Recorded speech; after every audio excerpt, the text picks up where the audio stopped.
Et alors je terminerai, mes bien chers frères, par ce que j'appellerai un peu mon testament. Testament, c'est un bien grand mot, parce que je voudrais que ce soit l'écho du testament de notre Seigneur. Novi et eterni testamenti. Novi et eterni testamenti. C'est le prêtre qui récite ces paroles à la consécration du précieux sang. Hic est calix sanguinis mei, novi et eterni testamenti. L'héritage que Jésus-Christ nous a donné, c'est son sacrifice, c'est son sang, c'est sa croix. Et ça, c'est le ferment de toute la civilisation chrétienne et de ce qui doit nous mener au ciel. Alors je vous dis, pour la gloire de la très sainte Trinité, pour l'amour de notre Seigneur Jésus-Christ, pour la dévotion à la très sainte Vierge Marie,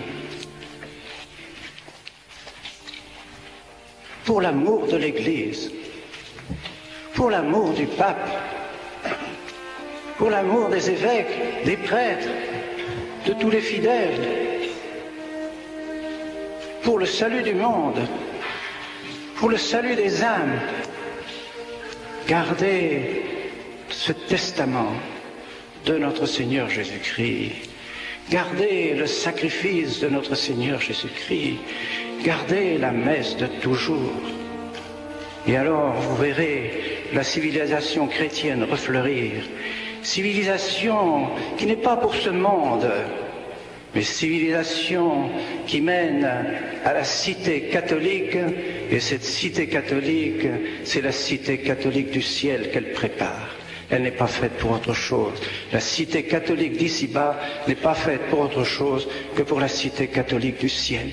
Alors, en gardant le sang de notre Seigneur Jésus-Christ, en gardant son sacrifice, en gardant cette messe qui nous a été léguée par nos prédécesseurs, une messe qui a été léguée depuis les apôtres jusqu'aujourd'hui. Et dans quelques instants, je vais prononcer ces paroles sur le calice de mon ordination. Et comment voulez-vous que je prononce sur le calice de mon ordination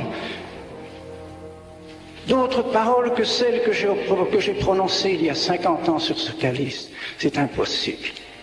Je ne peux pas changer ces paroles.